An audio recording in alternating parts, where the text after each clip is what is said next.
Eres navegante de la viñeta errante. Editado por Catarsis Studio. Hola, hola, buenas noches. ¿Cómo están todos? Estamos aquí en un magnífico lugar que recién descubrimos, el Fauno Café, y vamos a iniciar con este nuevo capítulo de la Viñeta Errante Radio, donde vamos a hablar de un muy buen cómic que se llama Batman Dark Knight Returns, del mítico Frank Miller. Estamos esta noche el equipo de la Viñeta Errante, Freddy López, aquí estoy, sí. Freddy López, nuestro ingeniero de audio, nuestra gran porrista y yo, Geo. Entonces, acompáñenos en esta buena plática que se va a poner muy buena. Iniciamos. Bien, iniciamos. Hoy en esta noche tenemos en la mesa Dark Knight Returns, un mítico cómic del gran Frank Miller, que tuvo su gran época en aquel momento. Sí. Y Freddy pues tiene muchas ganas de iniciar con esta pequeña reseña del cómic, esta pequeña resumen más bien. Bueno, pues es que cómo empezar a resumir una obra que de por sí es un parteaguas. Bueno, para poner un poco en contexto a los escuchas que tal vez, número uno, nunca la hayan escuchado, o más bien que nunca la hayan leído, o que hayan querido. Este cómic es considerado, junto con Watchmen de Alan Moore, prácticamente el cómic que puso el arte gráfico, al menos aquí en América, en alto. Es definitivamente, a mi gusto, es el mejor cómic que se ha escrito de Batman, el mejor de todos. Y pues bueno, huelga decir también que a final de cuentas ha tenido un montón de influencia, un chingo de influencia en muchísimas cosas. Pero bueno, ya para no hacerla más larga, la premisa no es tan simple, sin embargo se puede resumir de esta manera. Es el futuro, nunca se nos dice qué año es, pero es el futuro cercano. Batman ya es un viejo de unos 50 a 55 años, tal vez incluso más grande. Y han pasado varios años, más bien una década, de hecho se dice dentro del cómic, que ya dejó de ser Batman. Entonces las nuevas generaciones de Gotham City no saben ni siquiera si Batman era real o no. De hecho lo consideran un mito, una leyenda urbana. El caso es que, bueno, Bruce Wayne todavía sigue vivo y bien, ya retirado de su vida como justiciero, y empieza a sufrir este tipo de regresión a un estado. Él ve la ciudad a su alrededor, ve el crimen que todavía prolifera, y empieza a sentir esa urgencia de regresar al viejo manto con la capucha y la capa. ¿Por qué? Porque Bruce Wayne simple y sencillamente no puede dejar de ser Batman. Eso es lo que él es en su esencia. Entonces incluso hay algunos momentos en los que la misma voz interna de Batman, o algo parecido, le insinúa: eres débil, pequeño, no eres nadie, solamente cuando eras yo valías algo. Ahora ves tu ciudad toda destruida, ves a los animales salvajes sueltos y haciendo lo que quieren, y no puedes hacer nada para detenerlos. No puedes hacer nada para detenerme, yo estoy dentro de ti y tú lo sabes.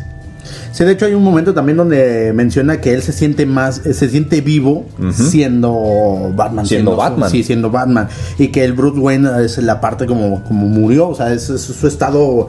Es su estado natural, es su verdadera personalidad. Ajá, sí, él se siente más vivo siendo Batman que Bruce Wayne. Uh-huh. Pero pues sí, continúa. En fin, el caso es que, bueno, finalmente llega un punto de quiebre en el que Bruce Wayne decide regresar a ser Batman nuevamente. Y tal y como lo dices, y hay diálogos en los que él dice: me siento como un hombre de 30, como un hombre de 20 otra vez. He renacido nuevamente. Y empieza a pelear contra el crimen en una ciudad que hace mucho tiempo que lo había olvidado. De hecho, los criminales nuevamente vuelven a temer a esa figura del murciélago.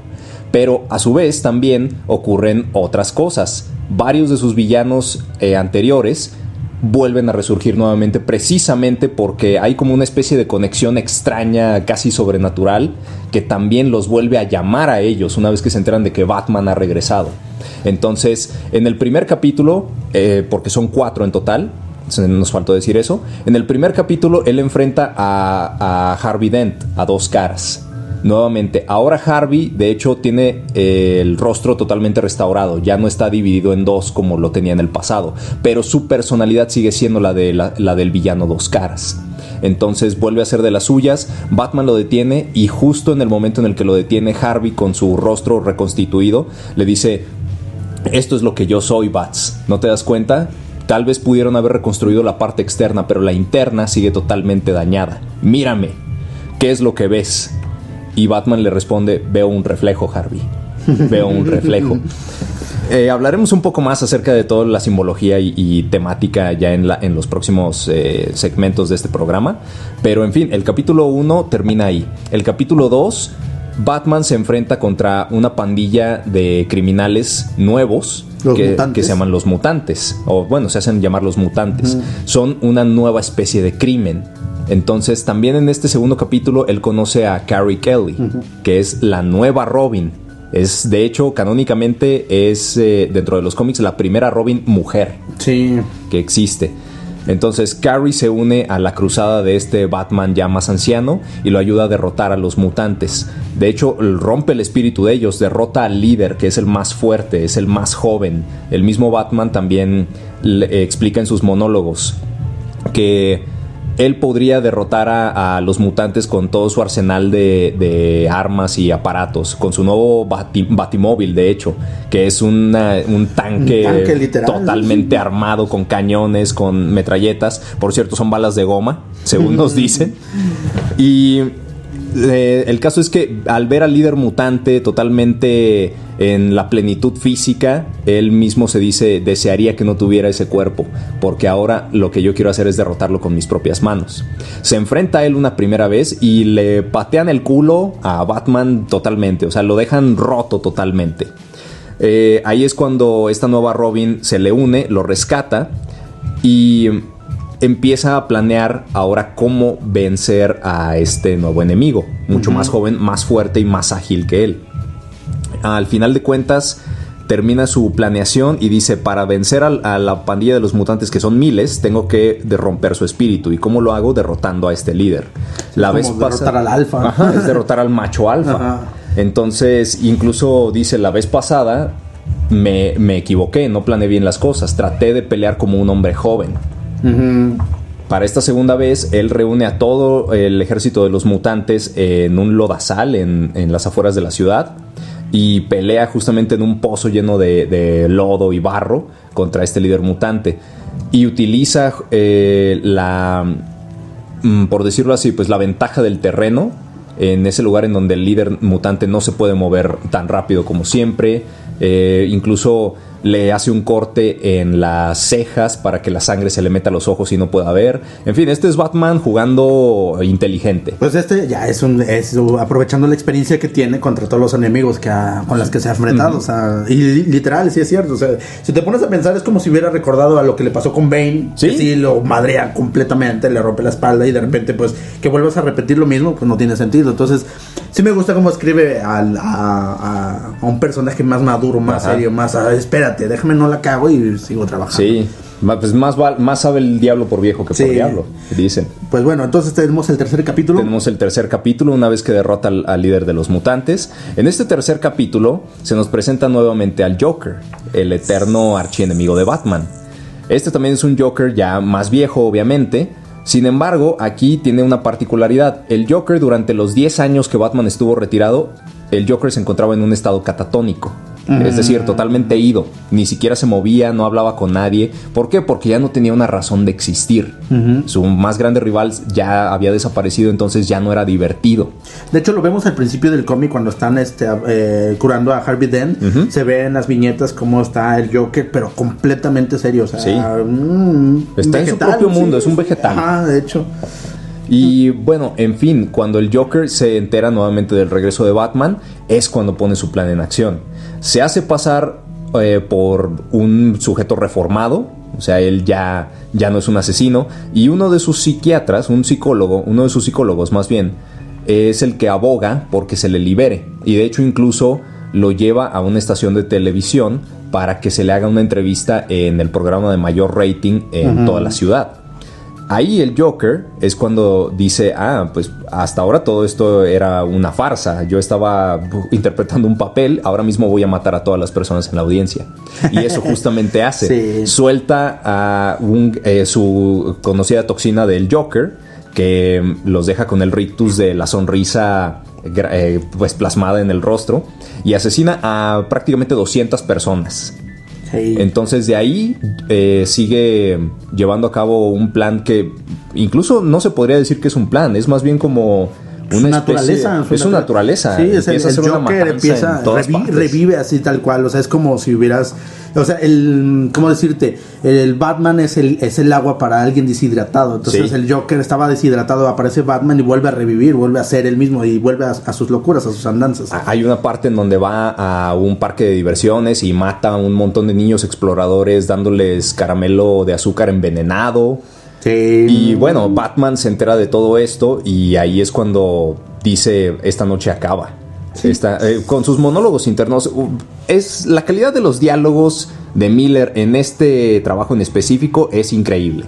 Todos los personajes hablan, o más bien piensan, porque son monólogos internos, piensan en una forma grandiosa, ¿sabes? Es mítico. Sí. Son personajes más grandes que todo lo demás, entonces sus diálogos reflejan eso. Batman tiene estos diálogos en donde él dice, esta noche acaba, Joker, no habrá más, todas esas personas que yo asesiné por dejarte vivir, pero nunca más, esta vez no jugamos el mismo juego. Y así, llegan al parque de diversiones, tanto él como la nueva Robin, y empiezan a tratar de detener a Joker esta vez. El Joker está extasiado, prácticamente está viendo al amor de su vida aquí, esta relación fatal, y él sabe también que están jugando ahora sí ya para terminar con el juego de juegos. Y empiezan a enfrentarse, el Joker empieza a hacer también una matazón, Batman esta vez sí va para matar, o sea, él está decidido. Y todo esto sucede también mientras un montón de noticias en la televisión de Ciudad Gótica está dando justamente estos reportajes acerca de cómo todas las cosas alrededor de la ciudad y de hecho del país y del mundo están yéndose al carajo. Uh-huh. Entonces esto también al lector lo pone todavía más en un estado de tensión, de decir qué es lo que va a pasar, qué es lo que va a pasar. Al final, el último y fatídico encuentro entre Batman y Joker sucede en el túnel del amor de este parque de diversiones. El Joker está apuñalando a Batman en las costillas y Batman todavía sigue debatiéndose entre si matarlo o no. Al final de cuentas, nos lleva a nosotros los lectores a pensar que sí lo está haciendo porque le rompe el cuello. Batman le rompe el cuello al Joker, pero no al punto de matarlo, sino que se detiene 1 o 2 gramos de fuerza y realmente solamente lo deja paralítico del cuello hacia abajo. El Joker en ese momento empieza a hablarle a Batman diciéndole, no tuviste las agallas, ¿verdad? No pudiste hacerlo al final. Me decepcionas, dulzura. Pensé que esta vez lo ibas a hacer. Este era el momento con el que ambos habíamos soñado. Pero bueno, eso no importa, porque la gente nunca sabrá que no tuviste los huevos para hacerlo. Yo te hice perder el control. La policía ya te está buscando y hay testigos. Y te van a matar por eso. Sí, de hecho, al final, o sea, cuando justamente le rompe el cuello, se ve una pareja que va corriendo y va gritando, ¡ah, asesino!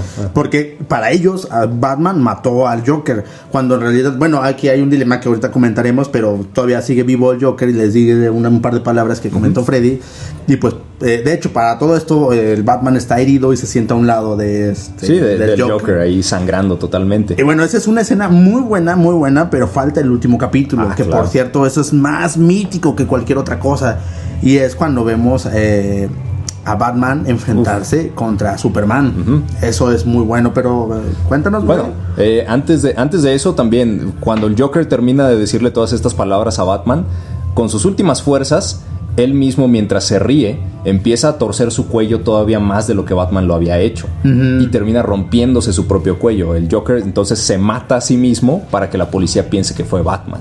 Sí. La policía entonces empieza una cacería por toda la ciudad. Batman ya es un enemigo del país. Ya es, aparte de todos los cargos que ya tenían en su contra. Es un peligro para el país, de hecho.